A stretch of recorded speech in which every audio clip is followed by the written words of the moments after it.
Well, welcome everybody. We're so excited to have you. Today's program is part of the Presidential Primary Sources Project, and our presentation today is Presidential Legacy through Portraiture, and it's from the Smithsonian National Portrait Gallery.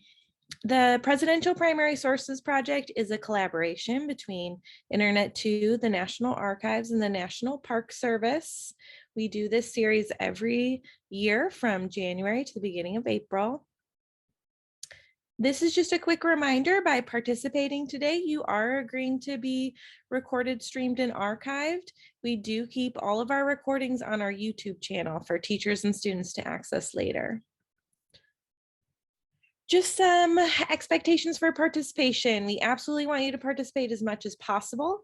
That said, if you're participating via video, you can kind of raise your hand and we will call on you so you can answer or ask your question. If you just want to participate with your voice, you can use the little raise hand icon in Zoom. And then we'll use the chat box a lot as well. So if you haven't found the chat box, it looks like a little caption bubble. Go ahead and click on that and we'll use that throughout the presentation. Again, please participate as much as possible. That said, be respectful of our interactive tools in the chat box. Please stay very focused on what our presenters are talking about and make sure that your questions and thoughts relate directly to that. All right, and with that, I just want to thank you again. We really appreciate your participation. This is our website if you want to check out future programs or find our recordings. And with that, I'm going to stop sharing and go ahead and pass it over to the people you came to see. Perfect. Right. Thank you, Therese.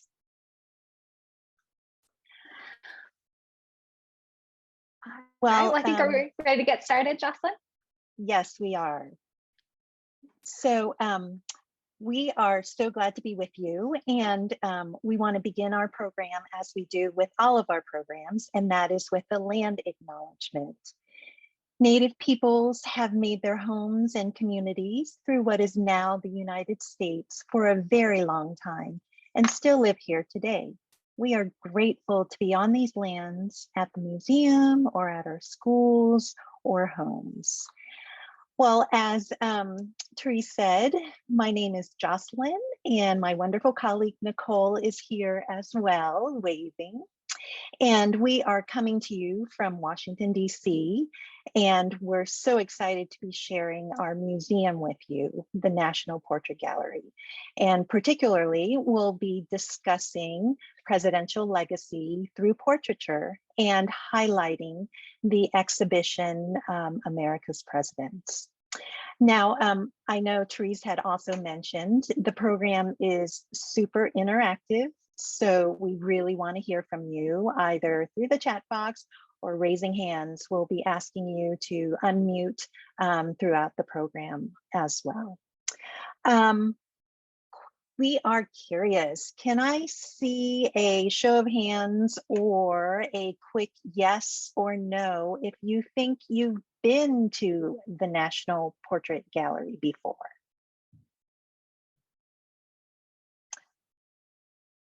All right, so our friends from Lakewood Elementary have not. I know they live a little further away, but I see the Irby family has a hand raised. Yeah, we have some visitors who have been to the Portrait Gallery.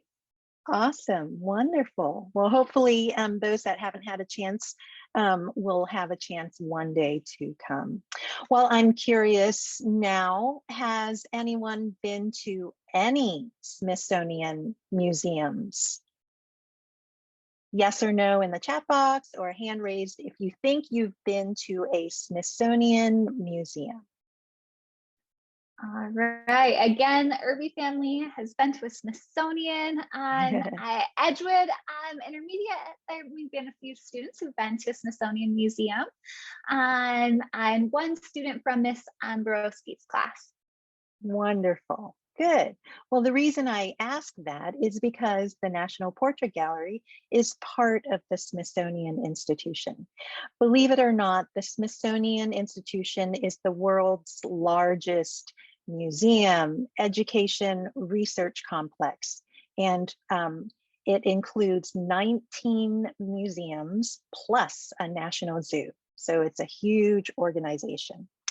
And the reason I mention that too is our program today will be using the Learning Lab Collections Learning Lab platform by the Smithsonian. Every museum has a organizational page that you can explore. We'll share this with you in the chat box.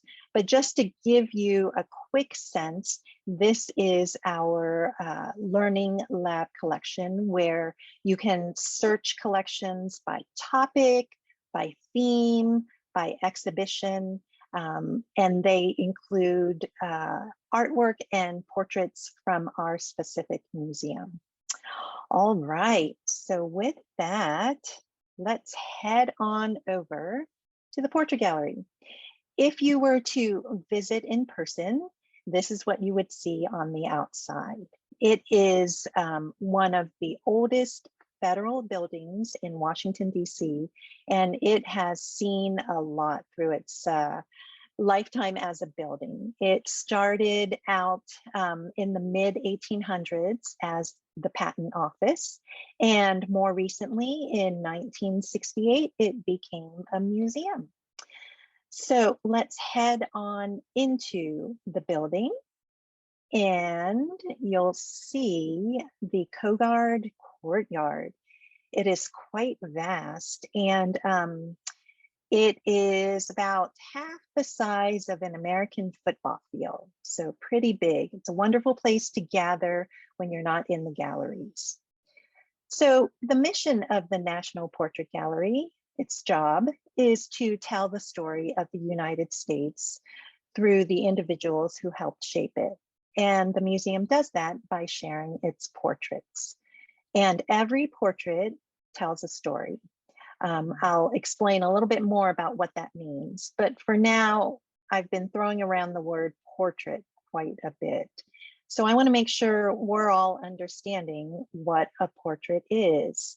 If you could, in the chat box, type in what you think a portrait is. Or if you would like, raise your hand and perhaps you'd like to verbally share what you think a portrait might be. All right, well, there's some responses coming through in the chat from the Irby family. A portrait can be a picture from Lakewood Elementary. A portrait could be a painting of a person, question mark. Oh, okay, excellent. That I think that person part with the question mark is spot on. Excellent. There actually are a few there's more more that are popping right in. Yeah. So from this Brzozowski's class, a portrait could be a picture of a president. Many other students are in agreement that could be a picture, and that it could be a painting of a person, and that's from Ms. Hoke's class. Wonderful. All right. I think you all picked up on some really key things about what a portrait is. That it could be a person, and essentially a portrait is a likeness of someone. And it sounds like you all were describing what different forms a portrait can come in. It can be a painting, a picture. Excellent. Great.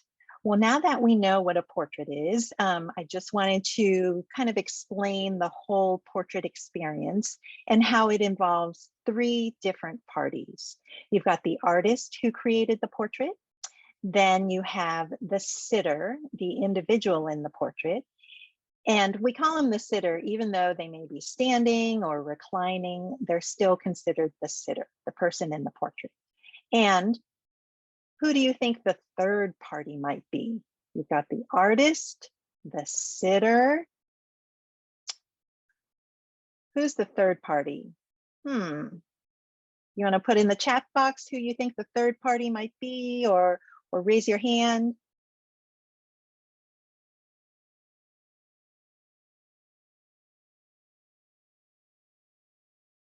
All right. Ooh, there's some really great responses coming through in the chat. Several groups saying, you know, maybe the admirer might be the third person in the creation of a portrait. And then we have some classes saying perhaps the viewer, and then others saying, you know, whoever is buying the portrait might be the other party involved. Or the positioner, the person who puts the person in the pose. Oh my, wow, we got some really detailed answers for that I wasn't expecting. Wonderful. Yes. Well, essentially, the third party, you all are correct, is the viewer, the audience, us. So we're involved in this whole portrait experience as well. Well, the museum itself, believe it or not, has over 23,000 portraits in its collection, and 1,600 of those are of presidents. And as I mentioned, the session today, we're going to be discussing how the legacy of a president is revealed through its portrait.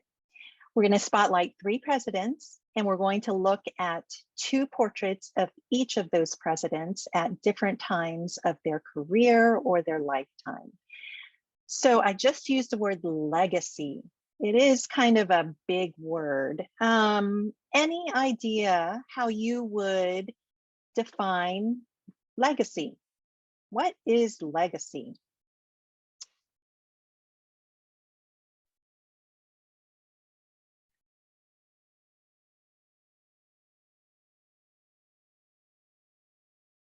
Hmm. This is a good question. We'll be talking a lot about legacy today. Yes. All right, so from Lakewood Elementary, some students who say legacy means someone's life history. From Ms. Hook's class, a story that someone has left behind. And then Edgewood Intermediate is suggesting, what a person or what people are known for. Oh, all right. Excellent. Those are wonderful ways to define legacy. And again, you all are spot on. With presidential legacy, we're looking at how a president is remembered by future generations. How do we remember George Washington, given this long weekend? What legacy has he left? So we'll be exploring that through the portraits that we're seeing. Now, I do also want to ask, we've defined portrait, but what are you expecting to see in a portrait of a president?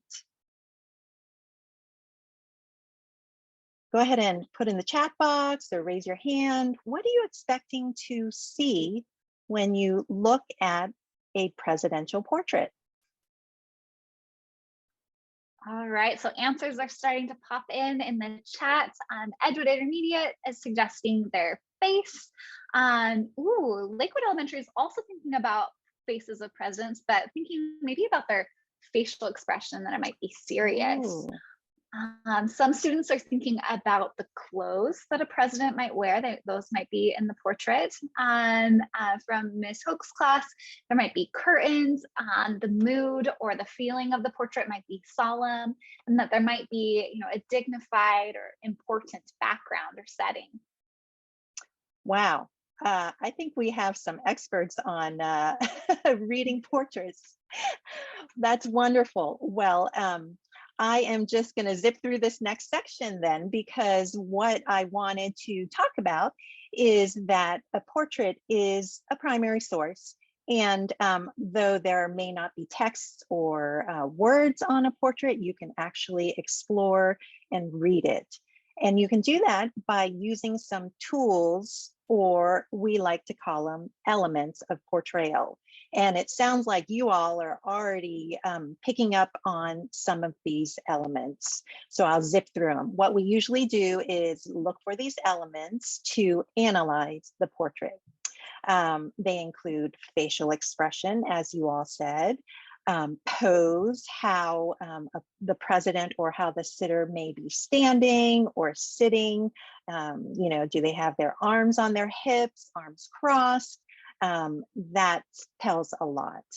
Clothing will also give you a historical context, as will hairstyle. Will tell you what era the portrait might be from. Setting. In this case, Nicole and I are at the Portrait Gallery. Setting, indoor, outdoor, gives you a clue as well. Objects, this is a fun one. What objects in the portrait ties to the sitter? Color will set the tone, and medium. I know we had mentioned it a little earlier. Medium has nothing to do with size. In this case, it actually has a lot to do with what material the portrait or the artwork is made of. So I think previously you all had mentioned a portrait can be a painting or a picture. Those are different types of medium. Scale is where size comes into play. How large or small a portrait is adds to that whole story behind the sitter. And finally, artistic style. How the artist has portrayed the sitter gives that whole overall story that's being revealed. So these are the elements to be keeping in mind, looking for, which it sounds like you all have already been doing. So I'll stop sharing my screen and have Nicole start us off with our first portrait. All right, well, thanks, Jocelyn. And we're gonna head inside the museum to our second floor where the America's Presidents Gallery is located. So if you remember, Jocelyn showed you the wonderful photograph of the courtyard. If you were to just take the stairs up to the second level, you would be in this exhibition. In the portrait gallery, it houses the only collection of presidents or presidential portraits outside the White House. So we have at least one portrait for every person who has served as president of the United States, from George Washington until our last former president. And today we are going to focus on 3. And we're actually going to not focus on this large painting of George Washington, but we're going to head further into history to look at this very, very small photograph in this display case here. This is actually the first photograph of a president. And it was actually made while they were not serving as president of the United States. So here it is, a little bit larger. And I'd really be curious to hear from you all. What is the first thing that you noticed in this portrait of John Quincy Adams? And there might be some friends who'd like to share out. Yeah, go ahead, Edgewood.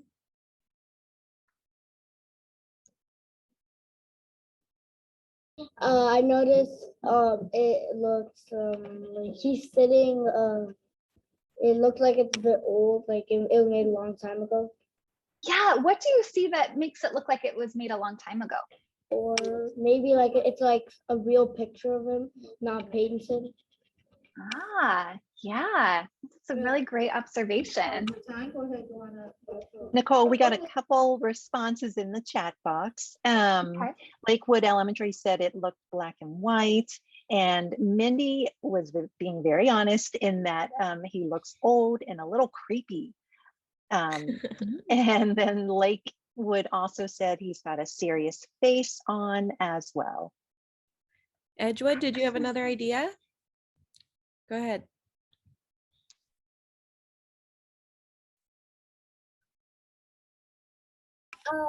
He's like mad and he's like sitting in the chair, like slouching.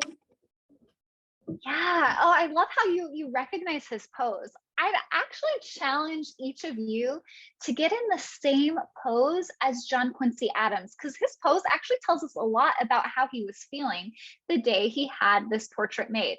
So I see that a lot of you are seated in chairs. If I could have you cross your leg, and yeah, you might slouch down a little bit in your chair. And if you notice his hands, he's actually kind of holding them very, very closely holding them tight, and has his arms off to the side. And I want to ask you, if you were to choose one word to describe his pose, what one word would you choose and why? And so for this one, if I could have you put some responses in the chat.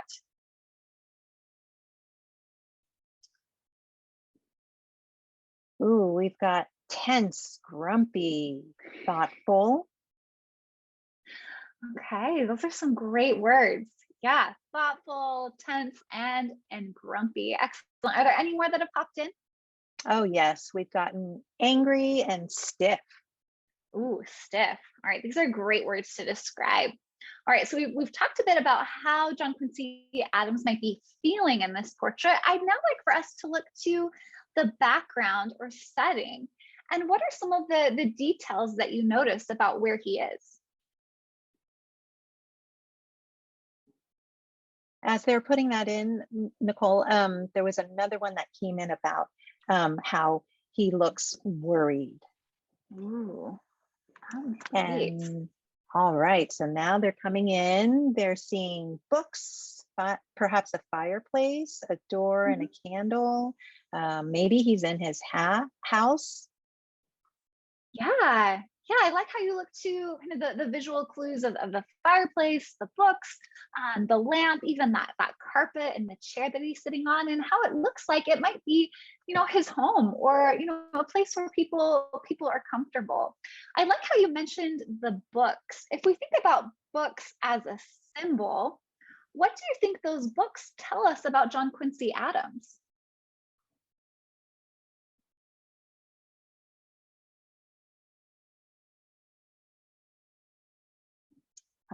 Okay, so Lakewood saying it shows he's educated.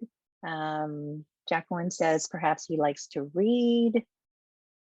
Yeah, yeah. So those books are there as a symbol showing that, yeah, he's intelligent. He reads, and again in this room that looks familiar. All right, so great job pulling out those details from his pose and the setting. So as many of you noticed straight from the start, this is a photograph of John Quincy Adams. This is one of the oldest living photographs of a president.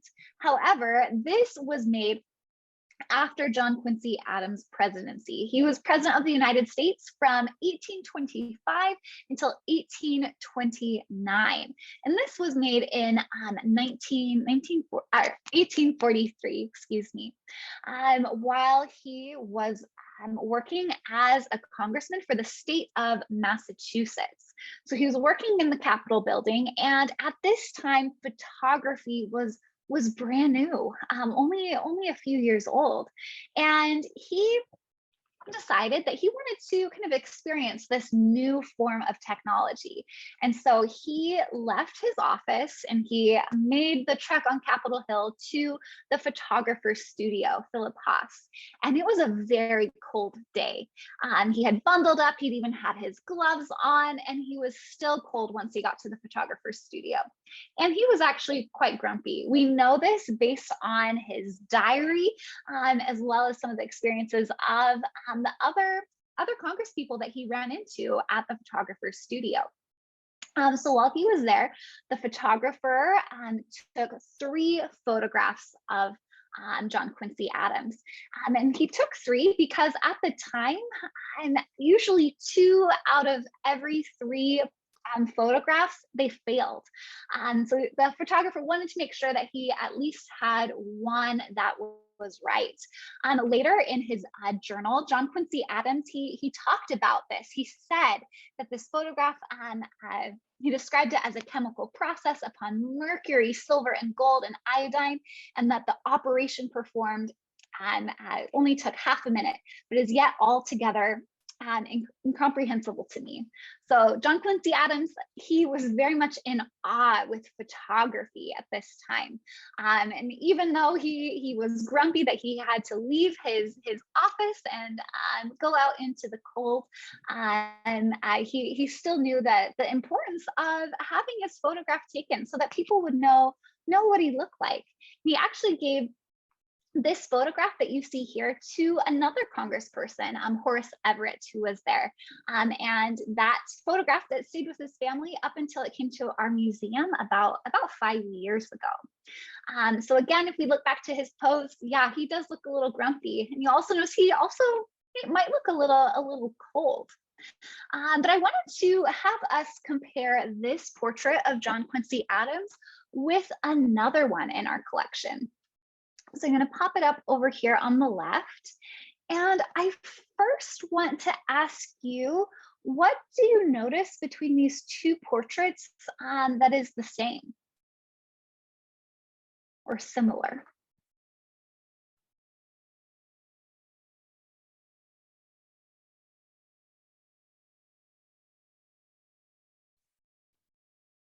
See, I think we have a friend from Edgewood, maybe.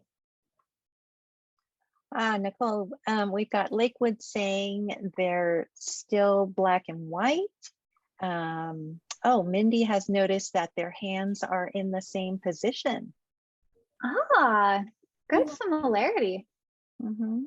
Go ahead, Edgewood. It looks like they're it looks like they're wearing about the same jacket shirt. Yeah. Yeah, no, great eye. What else would you like to share, Edgewood? It's the same kind of old like vintage paper. Yeah, so we can tell that both of these are very old portraits. And I liked how you described it, as the paper, the material that these portraits were made on. Excellent. All right, so we see similarities in his clothing, even maybe the pose of just his hands, and how old they are. All right, if there's not any more responses in the chat for similarities. Oh, there are. There is, yep. Lakewood also mentioned that they both look serious and that they both have tables in their portraits. Ooh, good eyes, everyone. Mm-hmm. All right, I'd like for you to use those same detective eyes to look at the differences between these two portraits. And in the chat, or if you'd like to come up in your classroom to share, what do you notice between these two portraits that's different? No, it looks like some people from Edgewood are already up and ready.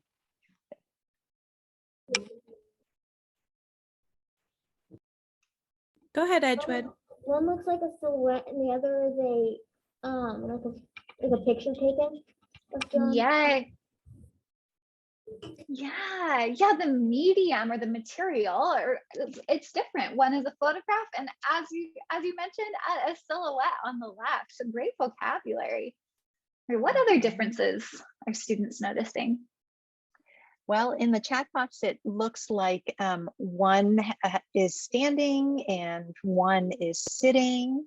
In one, we can't see his face, only his profile is shown. Excellent. Great eyes, everyone.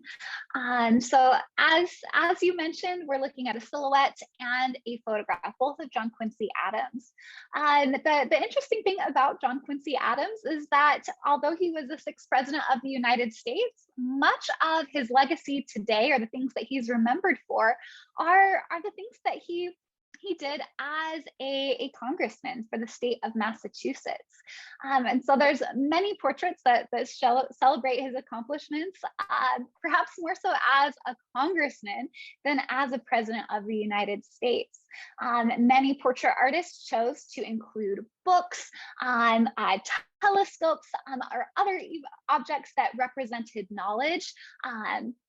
Because of his efforts as a congressperson to really push for the Smithsonian Institution to be what it is today. In addition to that, he was a very strong abolitionist. That meant that he opposed slavery, and he was working to end it. And as a congressperson and as a trained lawyer, he argued for the Amistad case in front of the Supreme Court. So fighting for Africans from Sierra Leone who were kidnapped, who traveled across the ocean to receive their freedom. So again, kind of looking at these two portraits, we get a sense of his legacy as not only a president, but more so as a congressman. So we've looked at our first president for today. We're going to jump a little bit further in history now. And I'm just going to take you back to our exhibition so you can get a sense of history. So we've just looked at John Quincy Adams, and we're going to be moving past Abraham Lincoln and on into the 20th century with our next portrait with Jocelyn. Great. Thank you, Nicole. And hopefully you caught that quick glance of our next portrait and how, while it's not quite life-size, it is rather large in scale. So thumbs up if you can see this next portrait. Oh, good. All right. You all were so good with your descriptive words that I'm going to challenge you again to be thinking about words. Take a look at this portrait from top to bottom, left to right, and think of 3 words that come to mind, any 3 words, and have them in your head. And if you're putting it in the chat box, type it in, but don't push enter yet. I would like us to just get a deluge of words, but think about 3 words that describe what you're seeing. It can be adjectives, nouns, verbs, any 3 words. All right, so start typing it in. And then on the count of 3, go ahead and push enter. And if you want to come on up and share your 3 words, go ahead and do that as well. All right, 1, 2, 3. Oh, we have a waterfall of words coming in. I'll read out a few, and then I know we have some friends at Edgewood. So Perfect. just words that are coming through in the chat on dark background, a stick, president, thoughtful, dark, serious. Ooh, some students are even noticing the objects in his hand, riding gloves and a horsewhip. Serious, young, formal, sophisticated, old, Ooh. grumpy. Ooh, let's see. And some are even kind of connecting this portrait to others that they've seen. And students from Edgewood are noticing the chair. I know that there were a few friends from Edgewood at the who had come up to the front. Would you like to share out your words as well? Well, as they're coming to the front, those were wonderful words, very good descriptive words. Believe it or not, you all have, I think, put the portrait back together. Well, if you, Edgewood, if you decide to come on up, let us know and we'll call on you. But for now, let's take a look at this portrait as based on all the things, all the elements that you've pulled out. Definitely you all have noticed the objects that you're seeing. And let's zero in on these objects. I think we are seeing gloves and he's holding a stick. What clues might that tell us about him based on these objects and perhaps based on the clothing that you noticed?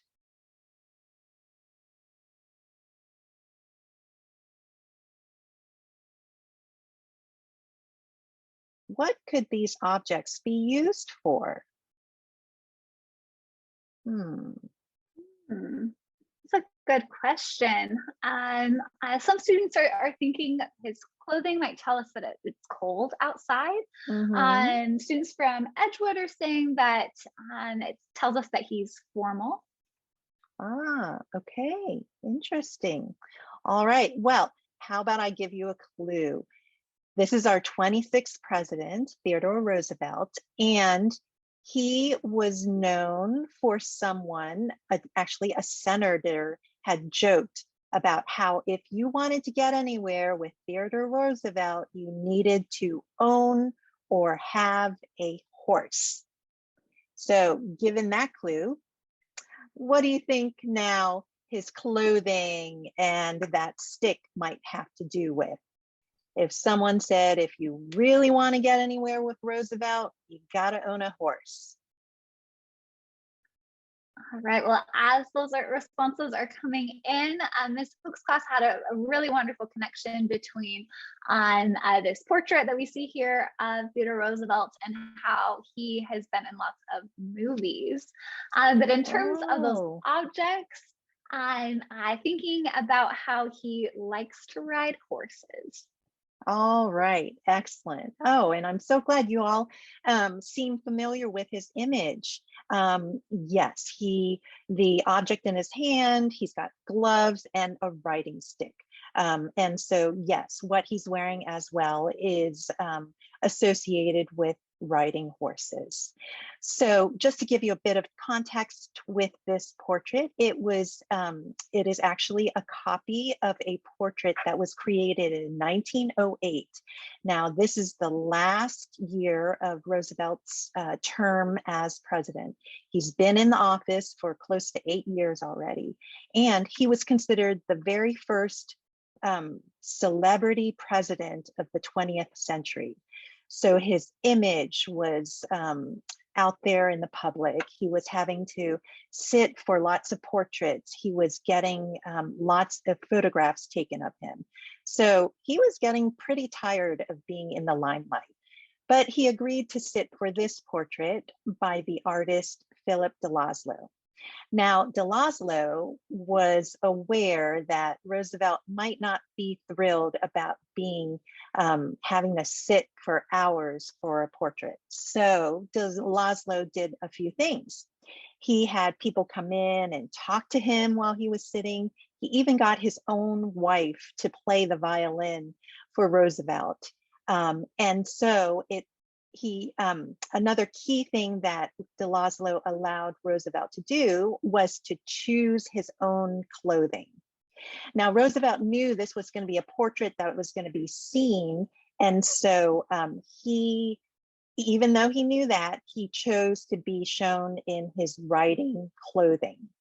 So this tells a bit about Roosevelt and the legacy of Roosevelt through this portrait, that while he's formal, we do get a sense that he might be a little less formal in that he chose to be shown in his riding clothes. His facial expression does show how serious he was as a president, and his upright posture gives him that commanding sense as well. Now, I'm going to show you the second portrait, which was done actually decades later in 1958.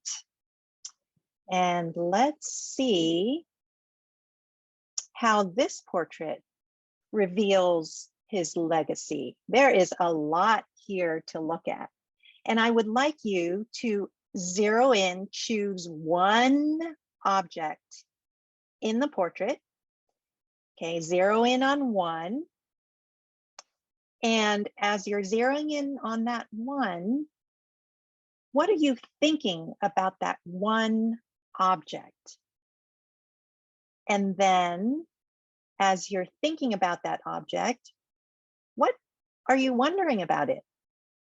So if you could, either in the chat box or come on up and share the one object you're seeing, what you think that one object has to do with anything, and what you're wondering about it. Okay, so go ahead and put in the chat box or come on up and share what you see, what you think it's related to, and what you might be wondering. Okay, there's a lot of students who are noticing what they see. Okay. And at Edgewood or at Lakewood Elementary, students are noticing that he's laughing and that they're thinking that that's really surprising. Some students are noticing that the battleship or the boat above his head, or a Navy battleship, and that maybe he was in the Marines because there's a boat. So maybe wondering about what he did for work. Great. Yeah, some students are also kind of looking to that ship and wondering about if there was a war. Okay. Wonderful. And those are, I'm glad you zeroed in on these certain objects in the portrait. And those are good questions. Now, I want to give you again, a bit of context about the portrait. It was created in 1958, and it was on the cover of Time magazine. And the story was about heroes. So we're looking at Theodore Roosevelt, perhaps as a hero. And we do have this ship, this battleship, in reference to his time as the assistant director of the Navy. And you all were noticing how he does have a smile. His facial expression is cheerful. We're getting a sense too that perhaps he was had a lighthearted side to him as well. You might see below there is a more serious image. There's like a mini portrait within the portrait of him earlier on in his career as a Rough Rider. I just want to point out a couple more objects that tie to his career as a president. We've got this button here that has to do with a square deal, which refers to his domestic policies. Maybe you noticed this medal here. It is actually a Nobel Peace Prize. Theodore Roosevelt was very much involved in helping to end the war between Japan and Russia. And I just want to point out one more. You might have noticed this big stick. Well, he was known for talking about speaking softly, but carrying a big stick. It had to do with his foreign policy. So all these items help to tell us more about Roosevelt's legacy. And I'm just going to pull up the previous portrait just to show you how during this portrait that was created during his presidency showed one side of Theodore Roosevelt and his legacy. And then we have the portrait on the right, which summarized much more about Theodore Roosevelt and how we remember him.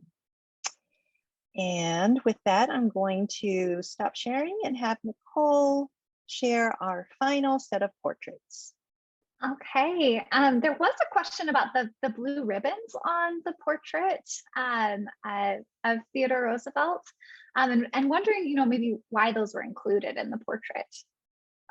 Yes. So there was, right, there was a ribbon. It was part to represent actually the new Progressive Party that Roosevelt ended up being a part of. He was part of the Republican Party, but he left it to be part of the Progressive Party. So good noticing. All right, and you'll need those noticing eyes for our next and final portrait. We are going to jump through many years of history, and I just wanted to kind of take you slowly through these other portraits of presidents as we go. There was a question from, I think it was Lakewood Elementary, about how these portraits come to be at our museum. And it really depends on the portrait. Some of our portraits are donated to the museum. Some of them are purchased by the museum, and others the museum commissions. And that's the case with this next portrait. And by the word commission, I mean the portrait gallery pays an artist to create a portrait. And this is something that has happened since, here, let me navigate here so you can have a good eye to see. This has happened since George H.W. Bush here. The Portrait Gallery has worked together with the president and also the first lady to create a portrait to kind of celebrate their legacy and to include them within our museum. And that's the case with this portrait that we see here of Barack Obama. And I'll tell a little bit more about that process. But for this portrait, I'd like for us to play a little game called the 30-second look. So what this means is I'm going to give you about 30 seconds to look at this portrait. And once your 30 seconds are up, I'm going to hide it and quiz you on what you remember. So pay careful attention to all of those elements of portrayal that we've been talking about earlier. And your 30 seconds starts now.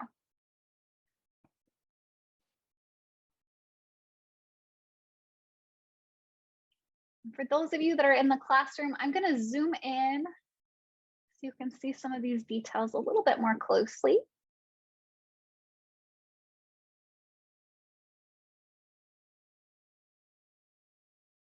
All right, back out. You have about 5 more seconds.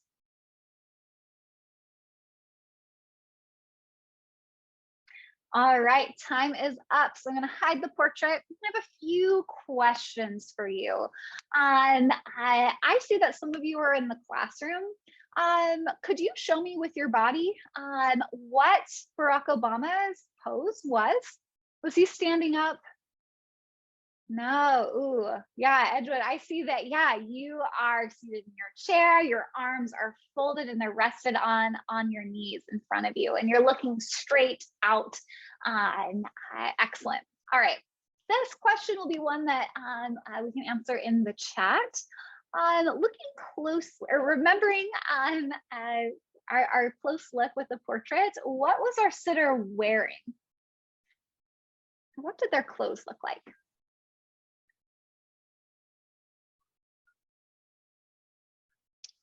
Oh, all right. We've got blue suit, a suit with no tie, and we're noticing no ties. Excellent. Oh, not only did you remember what he was wearing, but what maybe was missing. Excellent. Okay, so we've talked about his clothing. Was he wearing anything else maybe on his hands? Ah, yes, a ring and a watch. Excellent. Okay, so we've talked about his pose, we've talked about his clothing.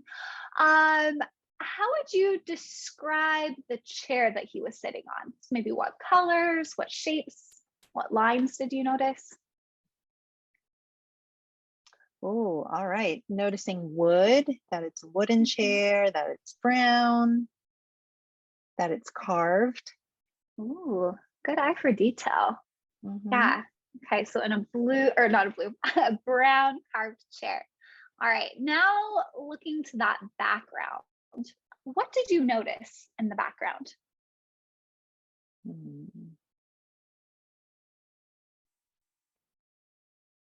Oh, we're noticing that perhaps it's nature, it's really colorful. There's different flowers. Excellent. Yep. Yeah. Okay, those flowers. What were the colors of those flowers? You don't have to remember them all. You can just put 1 or 2 colors in the chat. So while they're putting the colors, Jacqueline did notice that there's thick ivy around. And so the colors are coming in: red, purple, yellow. Good memory. Purple and yellow. Are there any other colors? There's one that we haven't guessed yet. Not yet. People have noticed the purple and the yellow. Oh, and white. And white. All right, great job, everyone. I'm gonna pop this portrait back up so you can see. We'll talk a bit about the details that you noticed in this portrait. So first off, many of you look to the pose of our sitter, and remember that he was sitting, that his arms were crossed and he was leaning forward, kind of on the edge of his seat. So this portrait, again, was commissioned by the National Portrait Gallery. And how the process works is that the Portrait Gallery and White House, the curators there, they're the art experts, they present the president with a list of names of artists that they think would be a good fit to create a presidential portrait. And then the president and First Lady, they will meet with the artist, kind of have an interview of sorts, and talk about what the portrait would look like if that artist were to paint it. And that was the case with the artist who painted this portrait. This is created by an artist by the name of Kehinde Wiley, who you can see right here. And Kehinde Wiley, he often paints men of color in very powerful poses borrowed from history. And so they talked a lot about that artist and how he does that. But Barack Obama said, I don't want to be painted as a king or a military figure. So I want my pose to be how I was a president of the United States. I want to show that I've listened to the American people. So I want to ask you, what do you notice about Barack Obama's pose that shows us that he's listening?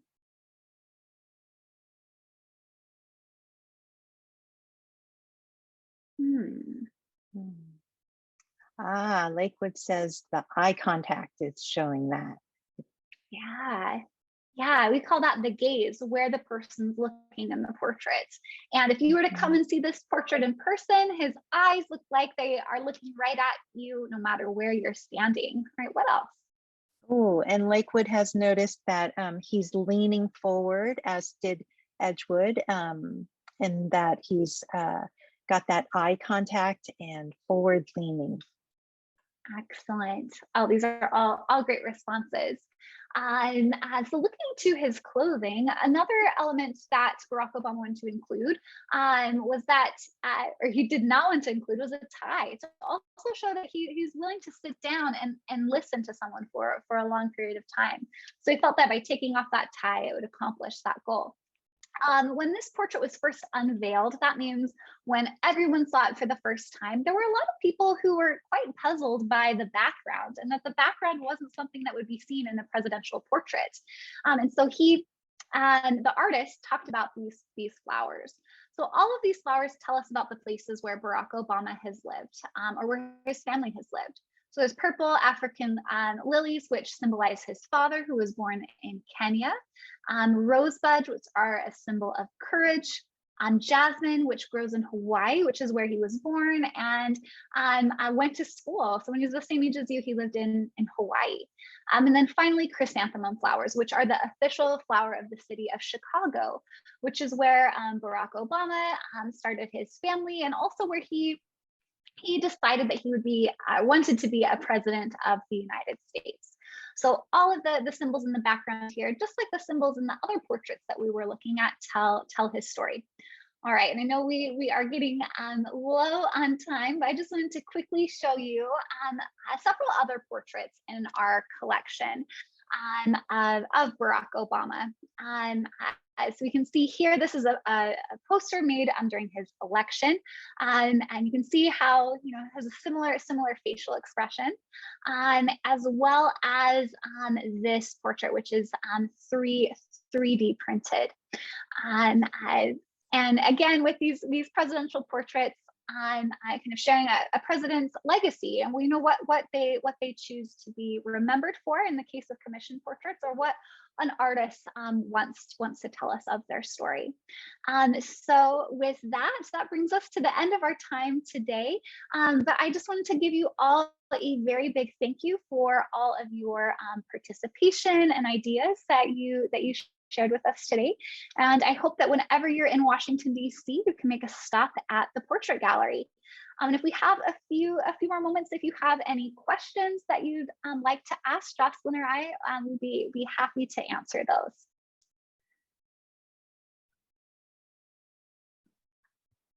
While we wait for people to think about some questions, do you want to tell our students how they can come visit the Portrait Gallery when it's open, that kind of thing? Sure. Yeah. So the opening hours are actually shifting, so be sure to check our website But currently the museum is open, I believe, Thursday through Sunday, 11:30 to 7 p.m. Excellent. There are a few questions in the chat. Edgewood Intermediate, do presidents get to choose their pose? That is kind of a decision that is made with the artist and the president. I think the president does have some say in their pose. That's not the case for all of the portraits in our exhibition. If you remember, it's not until quite recently that the Portrait Gallery has commissioned portraits. So many of the other portraits, the artist perhaps chose the pose. Jocelyn, do you want to take the next question? Sure. I see there's a precedent about why there is no First Lady's gallery. That is a good question. And that's actually a good suggestion as well. Only recently, I believe most recently, has there been officially commissioned portraits of the First Lady. So the museum is a little behind in terms of what it has in its collection of portraits of First Ladies. But we did have a wonderful special exhibition last year about First Ladies that you can find on our website. And from Ms. Hoax class, the question, does the president pay for the portrait? And with the case of the portraits commissioned by the National Portrait Gallery, the money that's used to pay the artist is kind of brought together by donors to the museum. So when people donate money to the museum, they might say, I want this money to go towards a portrait of a president. And then let's see, Edgewood Elementary, how do they pick the artists? So the president, First Lady, they interview the artists, and they get to choose who they would like to paint their portrait. Now these are some great questions. Mm-hmm. Okay, well, again, if that's all the questions, thanks so much for tuning in, and we hope to see you at the Portrait Gallery someday.